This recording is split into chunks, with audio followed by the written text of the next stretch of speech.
Good morning. Bonjour, Madame l'adjointe de Monsieur le maire de Trieste. Nous souhaitons la bienvenue dans notre session sur la fracture numérique. Et notre session, nous l'avons intitulée « Fin de la fracture numérique Nord-Sud ». Nous donnerons au cours de cette session quelques exemples réussis de pays africains qui ont pu faire la transition vers to a connected country with networks which are dedicated to research and teaching. And I'd like to start by giving a very brief overall presentation of the state of affairs of connection in Africa, giving a concrete example and what has been achieved as of 2002, the first time that we met in Marseille, where Maghreb and Moroccan connections and research demanded and asked for these networks be linked up also within the country and also with the rest of Europe, especially CERN, and that these connections be improved. So can I have the first slide, please? Now, a very brief indication. I am Professor Abdeslam Hoummada, the Director of Sciences at the Hassan Académie, Hassan II Academy. Now, here I'm giving you a map of Africa with the underwater and cable connections. As you can see, they all start from Europe, and Africa is very well connected with Europe.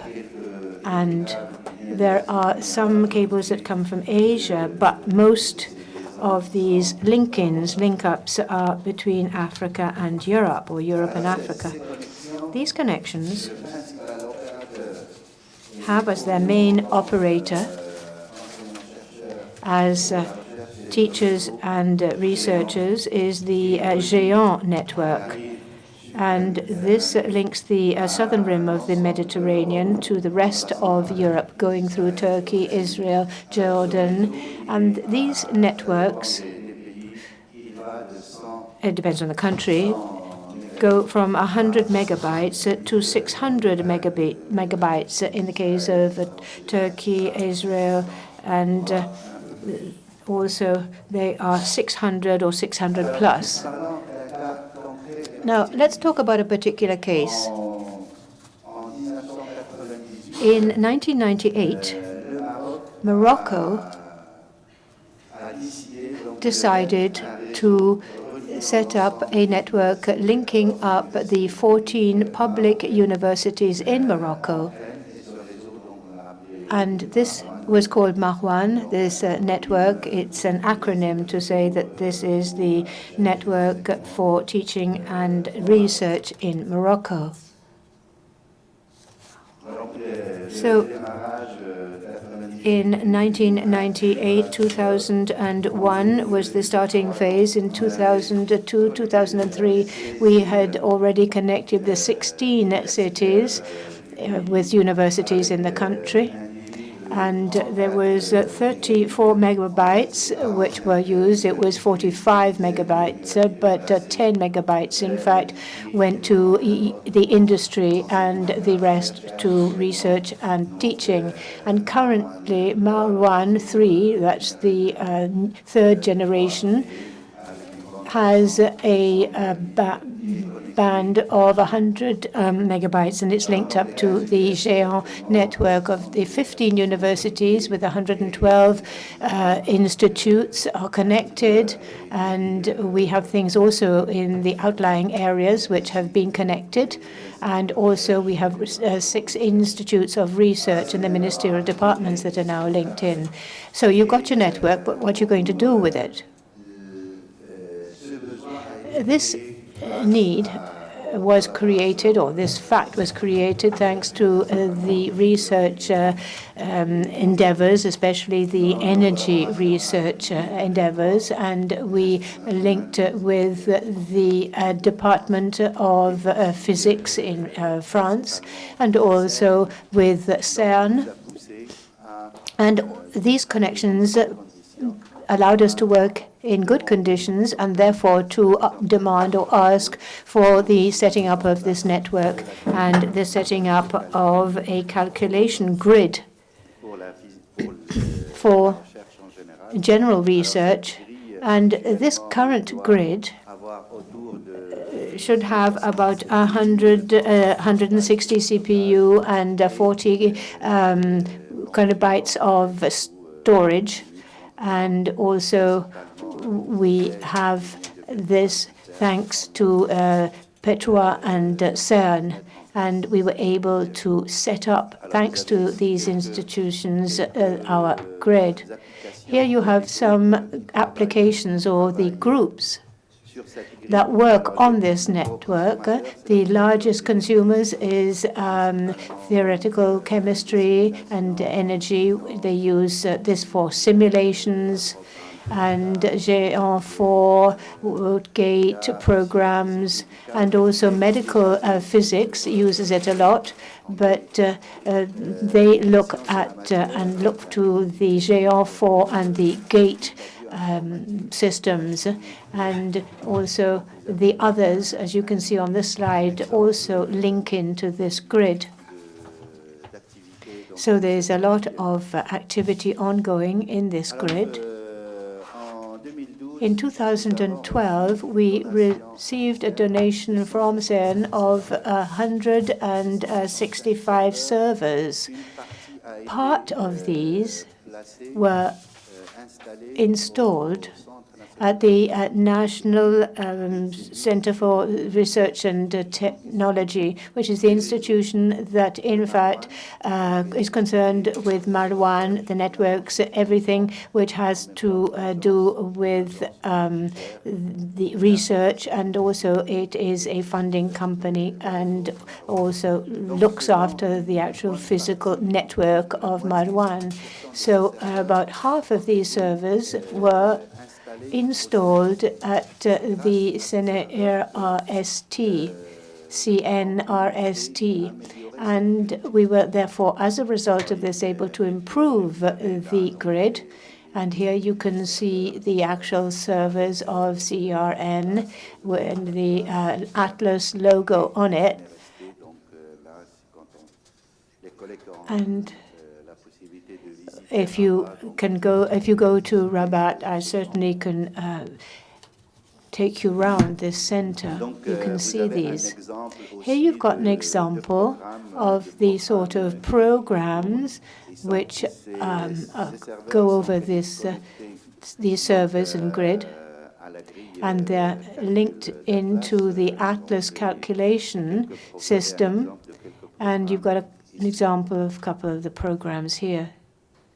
And as I said, that 50% of the servers given by CERN were installed in CNRST, and the rest were distributed over the universities that work on the Atlas experience. So we have Casablanca, Ousmane, Rabat universities, and Marrakesh University as well, and also Tangier in the north, where they do mathematical physics or phenomenology, and many colleagues here know this very well. They are very often here at the ICTP Institute. So when we received this donation of servers, The training was also made available to all the IT people on the 4 or 5 Moroccan universities, but it was just IT people, and this was again for the units of the university. They weren't physicists, they were just the IT people that received this training. So I'd like to stop there. This is the program.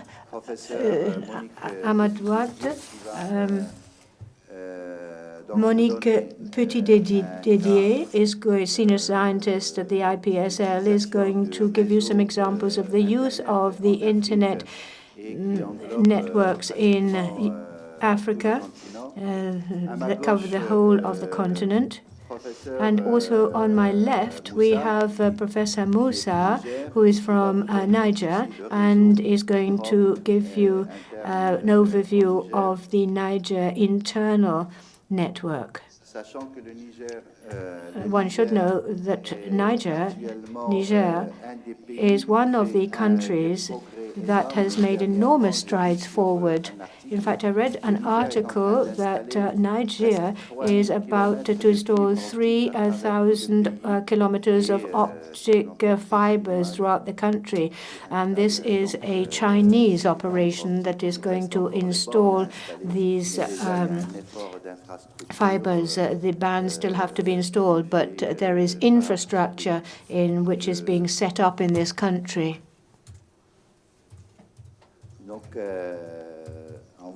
So now we're going to give the floor to our host and the guest, the Deputy Mayor. To you the floor. Thank you.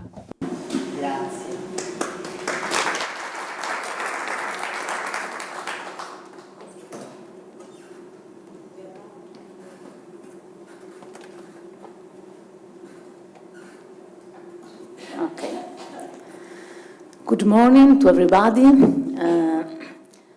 I'm very happy to be here to welcome you to Trieste, and we are very happy you have chosen Trieste and this place for your meeting. You know, I think in Trieste there is a big concentration of a scientific institution, and we are very proud of this because we think this can help all of us to become better, to grow up. It's very interesting the name foundation and what you are thinking about in this weekend, because we think just sharing knowledge and just sharing you can really become better, really grow up. In Italian we say chi non esce non cresce, no? A person who doesn't want to go out can learn, no? Can become better. We are working a lot also with ICTP about, in particular, about technology, and our municipality are helping ICTP to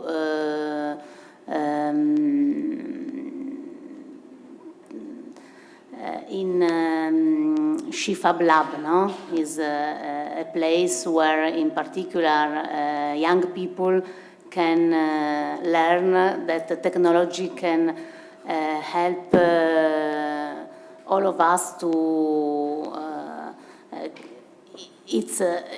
All of us can use, no, new technologies. This way our life can become better. So I think that sharing produce relationship, and through relationship, we can go on common way of thinking. So when the people meet, I think just yesterday, now you have proof of this way. So good luck and good work to all. Thank you very much.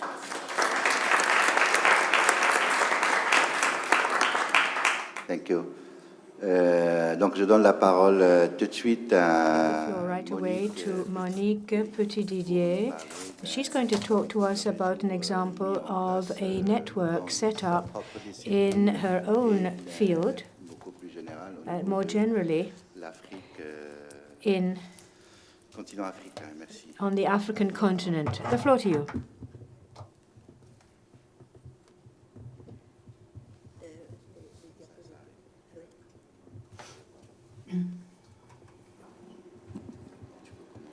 What I'm going to present comes from a poster that I presented at the European Geoscience Union in 2014. So things might have moved on since 2014, but it goes back over what has in fact happened.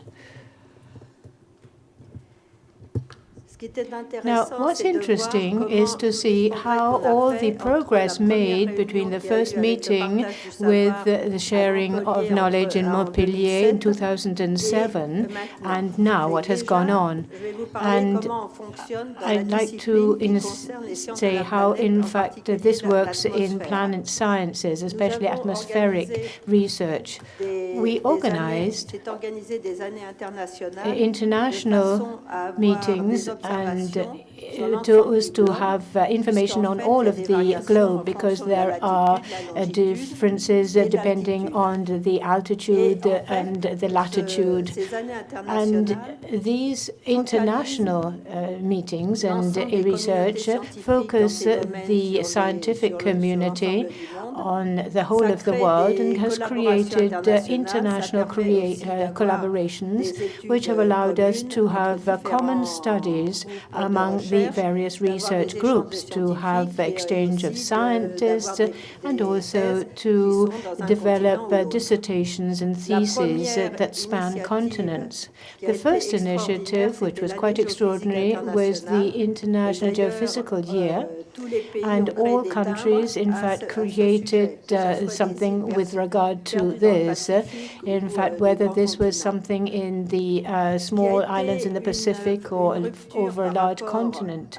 What, in fact, was changed was the equatorial electrojet year. That, in fact, this is something which took place especially on the latitude of Africa, and the countries who were in this region, these countries were asked to develop instruments, and France, in fact, developed quite a lot of instruments in the Ivory Coast, and also other people were involved, and there were about 10 theses which, in fact, were developed as a result of that in Ivory Coast.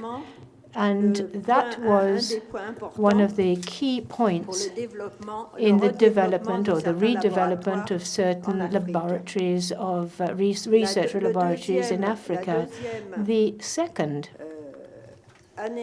international year, which again was an important breakthrough in the development and helping to break the digital divide, was the International Heliophysical Year, because at that moment it was seen that there was, in fact, the need to look into Africa. And the other question was that there was need for modeling, for the data to come in real time, and therefore there had to be a rapid, reliable internet, which which in fact was something that many countries didn't have. So I went to see the president of the International Union of Geophysics to say that in fact,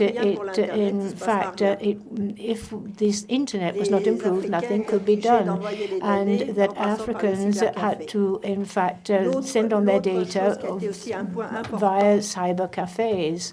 The other aspect made steps forward in internet with the electronic geophysical year. In other words, this had to do with databases and making available throughout the world databases, putting them on more reliable supports. And again, here too, Africa was limited because they didn't have sufficient internet power, and they could have small internets, but not databases, but not large ones. So through these three projects, or these two projects, plus the fact that the deployment of a grid infrastructure in Africa, which in fact had to go through other continents like Europe, Asia, and America, these 3 points all converged on the fact that something had to be actually done in sub-Saharan Africa. Northern Africa, as was explained before by the chairman, already had grids and was already up and running. So I'm going to concentrate more as a result on sub-Saharan Africa, which was a problem and still is a problem. Following this, there were several actions which were carried out. The Sharing of Knowledge Foundation had a meeting in Montpellier with a certain number of Africans that represented these countries to talk about internet issues and computing on the grid. Action was taken with regard to Europe, also locally, and in 2007 there was the creation of the EGY Africa, which allowed connectivity to be improved and helped to reduce the digital divide in Africa. Now, there was another issue which is critical, and that is that in Nigeria you have a very performing computing capability, but very often it can't be used because of the lack of electricity, or there was so many electricity cuts that people, in fact, preferred to go to an internet cafe. Now, as Abdou has already mentioned, connection, these are the connections, the cables which were developed for Africa, and we can thank the World Football Cup, because it was thanks to that there was an acceleration in the development in Eastern Africa of cable interconnection, and that also there was a Boutunet Alliance connection which was developed, and as you can see on this map here, also internal connections were developed because, of course, the World Football Club had to be visible over the TV. And as the FEAST project, in fact, indicated, Africa started becoming the most interconnected continent on the world. The only thing was the problem of penetration in the hinterland. Now I'm going to look at the Education and Research Network. In fact, we saw in 2006 of the Boutunet Alliance network, which developed an African Research and Education Network. Now, what you can see in this drawing here is the blue bit. The blue bits, the light blue, are projects that haven't yet come to fruition. The others are already projects that already have their research and education network. So Boutunet, as I say, was created in 2006, and this linked in with the cable to the east. After that, later on, we saw the creation of VACREN, which is a West Central Africa Research and Education Network, and that's what you got in green and in yellow. In green, no, I beg one to the speaker, in green and in sort of blue-greeny. In West and Central Africa, you can see there's a certain number of places where they still don't have a connection, or the research and education networks are still being put in place. What you see in red and lighter yellow are North Africa, the Arab countries and the Middle East. ASTREN was created in 2010, but Morocco, Tunisia, as was already said, and Algeria took advantage of this project to have strengthened their networks. And this allows them to have collaboration among the various countries at a regional level. But in some cases, the education and education and research networks already existed. Now, as you heard, now this is a list of the various networks which exist, with giving their names and the countries where the network is under development. For example, in West Africa, where I know Benin, Burkina Faso, and Cancun, even if people have got good internet connections in the country, there is officially no education and research network as such. The big problem is that if there isn't sufficient development of these networks, researchers are obliged to pay their internet connection themselves. And also the countries that really are lagging behind become more marginalized vis-à-vis modern developments ongoing, not only in terms of research, but also for society in general. And as a result, we have to see an improvement in many countries of the whole system, the swiftness of connectivity and the bandwidth, and also distribution within universities and research centers and schools, and also improving of the distribution within the country for schools, not just universities. I've almost finished, says the speaker. Now, what we see is that the situation is very different from one country to another. And in certain cases, you, in fact, do have international level scientific teams, but they don't have a research and education network. That's the case of Burkina Faso. And in many cases, the scientists and students are connected to internet via internet cafes. And the role of ASREN, Ubuntu-Net Alliance, and VACREN, the role of these is to create and sustain education research networks, and also the regional network to interconnect these networks in order to have an interconnection of the regional networks amongst each other. And because up to now this has been too vertical, and also another aim is to facilitate synergy, collaboration and cooperation among the various e-infrastructure and scientific communities. And for those who belong to VACREN, I would advise that you answer the questionnaire on a project which is now open, which is called Tandem VACREN, and this has to do with the future services and networking services.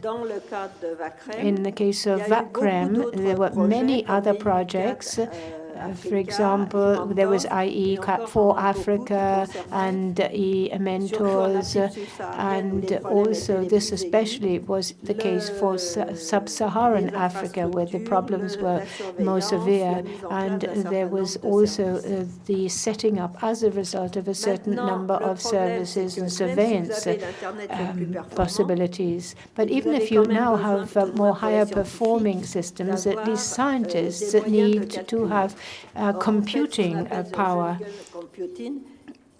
And jungle computing, this is not just in Africa, you have a whole series of people that have to be interconnected, that goes from the simple PC to clusters to net, to grids or clouds or whatever. And therefore, there are places where there is a great deal of computing possibilities, like South Africa, in Kenya, in sub-Saharan Africa. This was supported by the UNESCO project, and also there were several funding institutions that participated in this.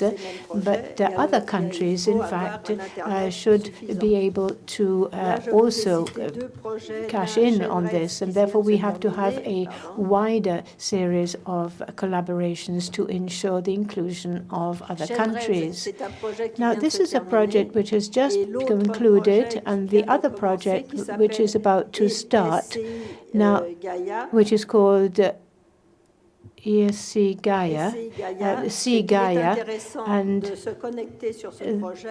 what's interesting about this project is that there's a forum which allows you to debate and see and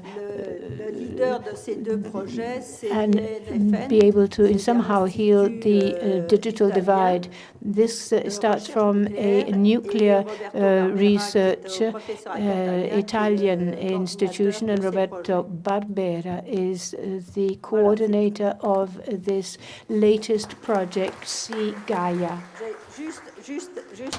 Just a very short word of conclusion. In some countries, the problem of the drastic fall and reduction of the effective digital divide is seen, but in other countries, it's still a problem, digital divide, both in terms of creating the networks or the networks that are created but aren't very reliable. And not always do they have the support of IT technicians who prefer to work in the private sector rather than stay in the public university. Thank you. I'd like to give the floor now to Professor Moussa, who's going to talk about the case of Niger.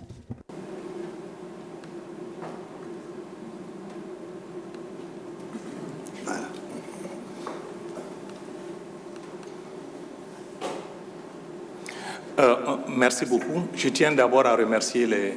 Thank you.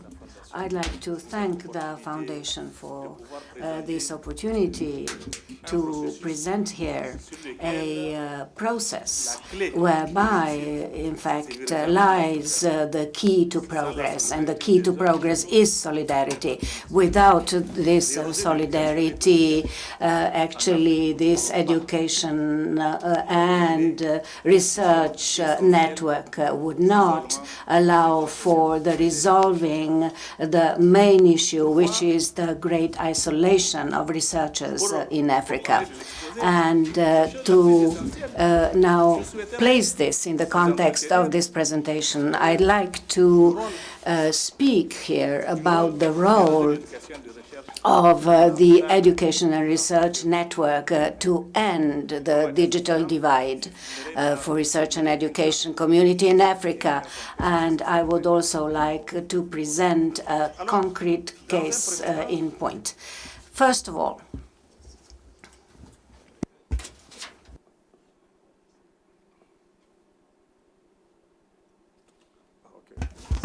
OK, voilà à peu près. Je vais, well, To begin with, I'd like to focus on Internet in Africa because it's very important to be able to place this in a context to be able to speak about the correlation between education and research and in fact in what way can it be conducive to more research and education and helpful to the research and education community.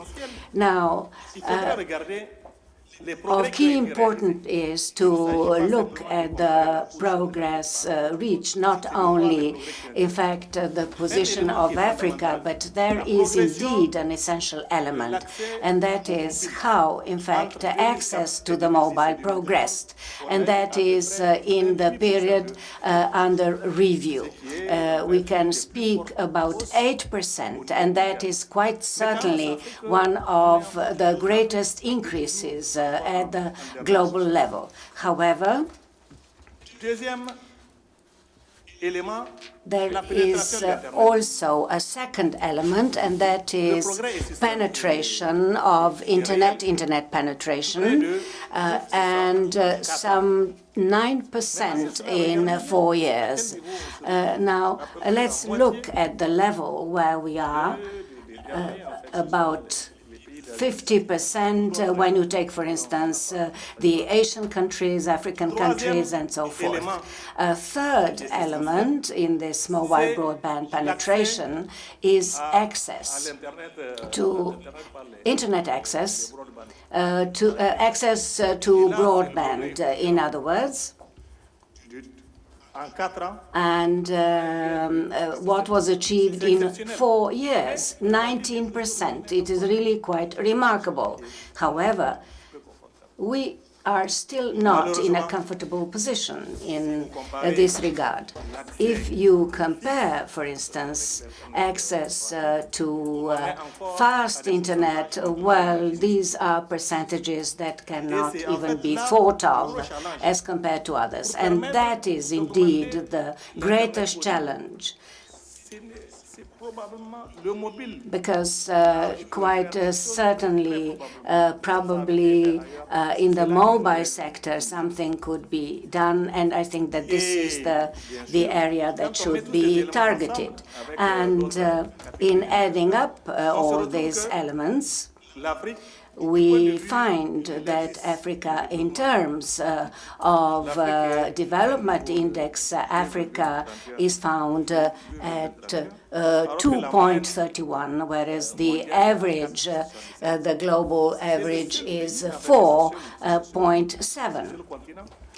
And this is looking at the continent as a whole and showing that, in fact, more efforts are still necessary.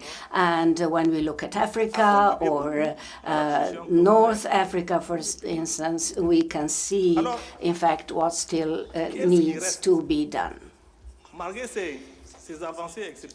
Despite remarkable progress, this is internet for all, and communication by or via research obviously has some very specific elements, and it is not possible to deal with them only within the framework of simple internet. And there are cyber cafes, and also one should be able to make research, collaborate with colleagues, so as to gain access to various databases. And as for the services, it is really important to do it within a reasonable group, because quite often when it comes to end users, there can be considerable difficulties. Therefore, high-speed internet access at reasonable cost an e-learning platform enabling students to access educational possibilities. It is of key importance to be able to take part in international education via internet. There is obviously also sharing the resources available.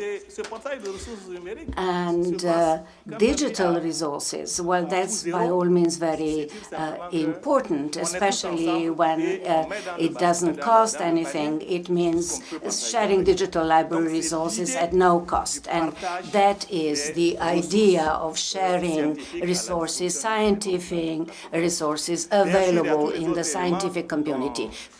There are all other elements, such as, for instance, cooperation and research and collaboration instruments or tools. And one would like to be able, in fact, to realize that Internet cannot ensure, in fact, to the scientific community to access to remote computing power.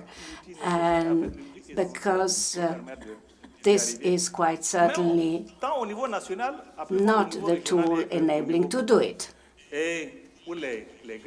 As far as grids are concerned, well, other presenters brought up and illustrated this by some concrete examples. And there is yet another highly important element, and these are science gateways. Very relevant because it should enable African communities to open up and be able to participate in and share new possibilities of knowledge and research. There's some good news in this regard, and that is fiber optics.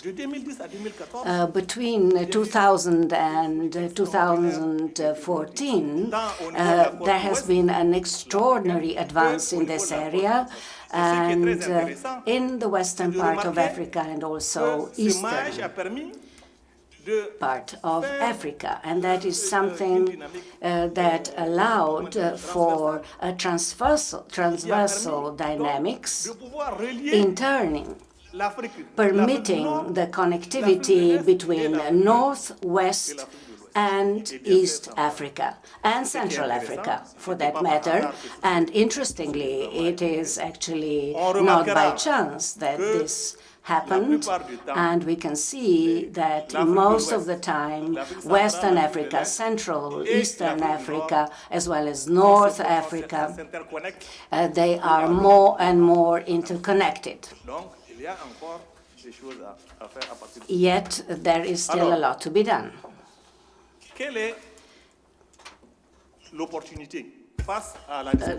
Let's have a look at what this represents in terms of research opportunities, and we should be able to grasp it both at national and international level, because you do need a national level to then be able to set up regional research networks. As you can see, in the case of Wakren, for instance, there are about 22 countries. That's 1/3 of Africa's area. And there are also problems at the level of the population, surface area, we can see, and the population. And you need to be able to, in fact, try and cover these needs. At the moment, we have only 1/4 of the existing more than 2 million potential end users. And it is to cover the needs of this of these end users that we should, in fact, do the necessary.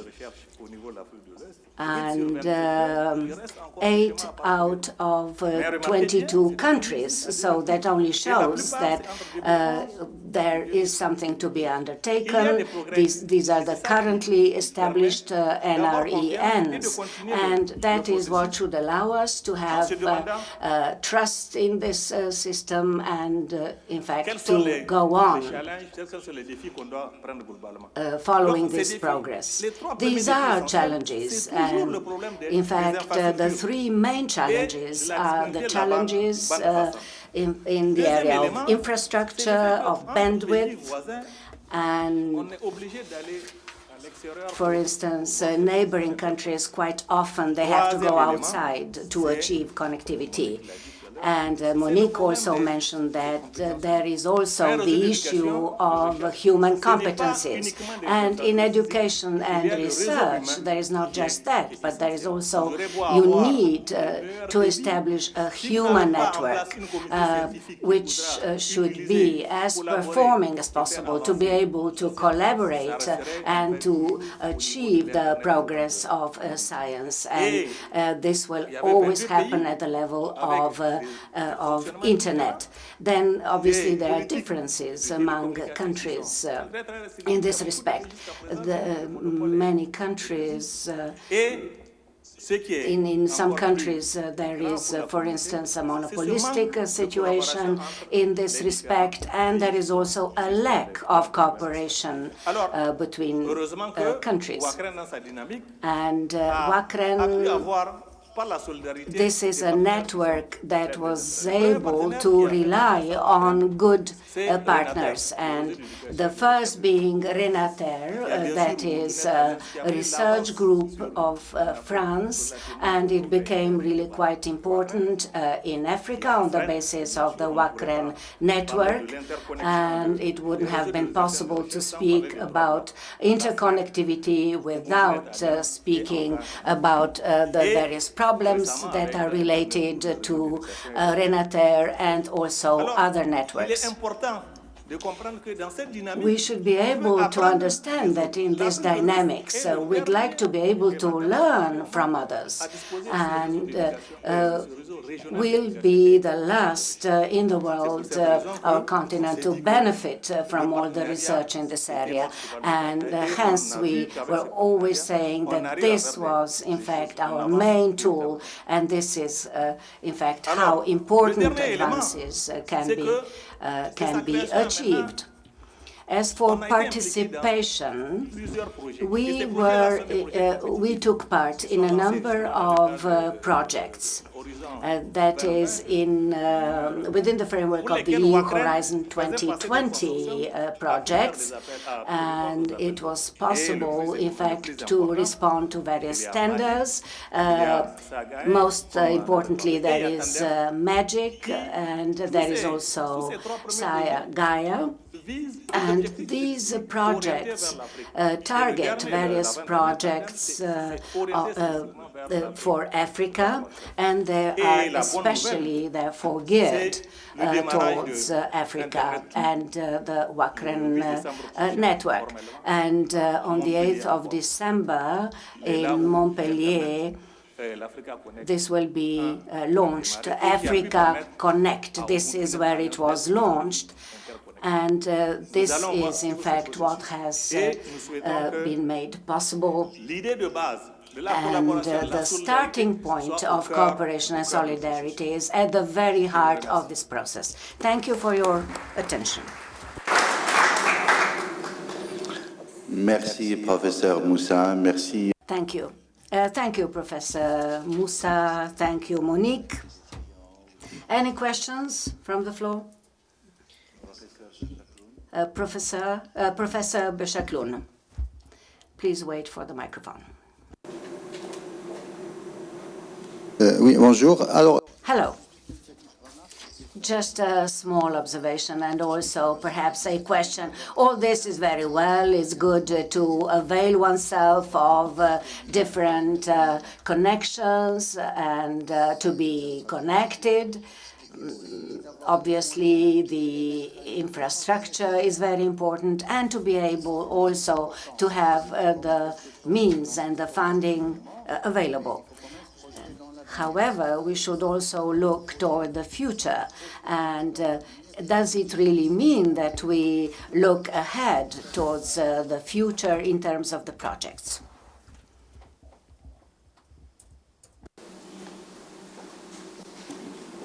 Merci beaucoup de cette question. Thanks a lot for this question. Well, for any in any human process, you should always focus on sustainability. Remercions encore une fois Madame. We'd like to thank once again Madam Vice Mayor. Thank you very much for coming. Thanks a lot for your hospitality.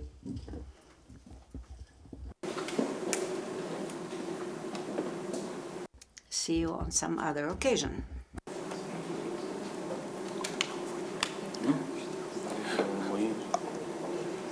À votre question, To answer your question, I was saying that therefore of essence is sustainability, and also to be able to grasp the importance of education and research network.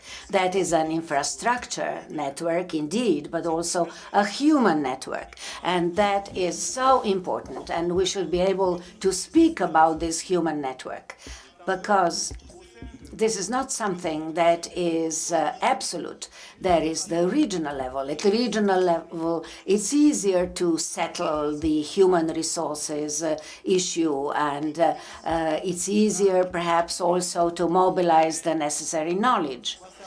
Yet, as for the renewal or rehabilitation of equipment, for instance, and on REM, there is the education and research network, or the regional networks, that in fact at a first stage have to study the good practices necessary to make this process in fact function in practice, and to the benefit of end users. And the end users are members of educational institutions or research institutions. And it is up to these institutions at national level to establish the so-called campus networks that will be reliable, and by all means, there is also this commitment to constantly upgrade this particular network, campus network, to in fact ensure the necessary follow-up and follow the trends. The different, the updating therefore is necessary, and it will depend on human competencies. That's quite essential, and this can be done at global level, but also within the framework of closer cooperation among universities. That is how this issue can indeed be settled. L'autre problème qui se pose, parce qu'en fait, The other problem that is posed with regard to digital divide, the digital divide exists also within Africa. For example, South Africa has a lot of personnel and computing power, but other places, for example, I worked with Congo-Kinshasa, there is no computing center. And what they have tried to develop over the years is during the night to connect the unused PCs to be able to have computing power and a computing network. This was what was done by the Green Group. And so there are different situations from one country to another. For example, in Burkina Faso, the University Climate Group, Max Planck Group in Hamburg, in fact, have developed a cluster, but there are connection problems. So you see that from one country to another, things are completely different. In Kinshasa, they don't have an IT master's, and therefore you have to look on a country basis to see what the problems are. There's an enormous difference from one country to another, even within the same region. Now, I would like to underline the complexity of things and the time that it has taken from the first installations to now. As we have said, after Montpellier, we were the first practically to underline that there was a need, on the one hand, to have regional networks and access, and then Africa Connect. And this meeting of the European commissioners and African members in 2008, and this was forthcoming. But after that, it took 5 years for the allocations of funding to come. And in fact, when a European commissioner says, okay, I'm going to give you 12 million or whatever, he doesn't really have them. So you have to have, again, a series of organizations which derive from French and British colonization, and they were the ones who, in fact, allowed the money to be forthcoming. So in Ubuntu-Net, which was a little bit before Vacren, but Géant was a 5-year project as well. So at that point, they had to be renewed, and there was Géant 2, and Europe said, okay, we're going to continue to help you, but they said the African government should, in fact, also contribute. I think it was 20%. And so it's very important that each organization convince their own government within their own country, and again to make this a national priority. And certain countries, as you know, have done better than others. So it's highly complex, the issue, and it involves long-term action, so much for the FP7. So from the moment when we had this alert, as it were, to the moment when the funds actually came in, there was a feast program, Feast for Feasibility Study. On the one hand, there was the Uppsala University, and on the other, our excellent friends of Mayonnaise.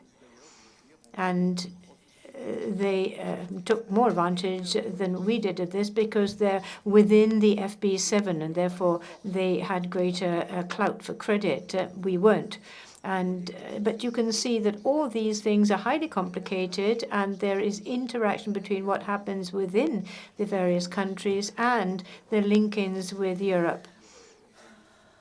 Had this not been the case, nothing would have been achieved. Thank you very much, Robert, for looking over the history of the progress from 2002. And I'd like to thank Professor Monique Petitdidier and also Professor Moussa for their speeches and for the information that they have given us with regard to Africa. Thank you for this information.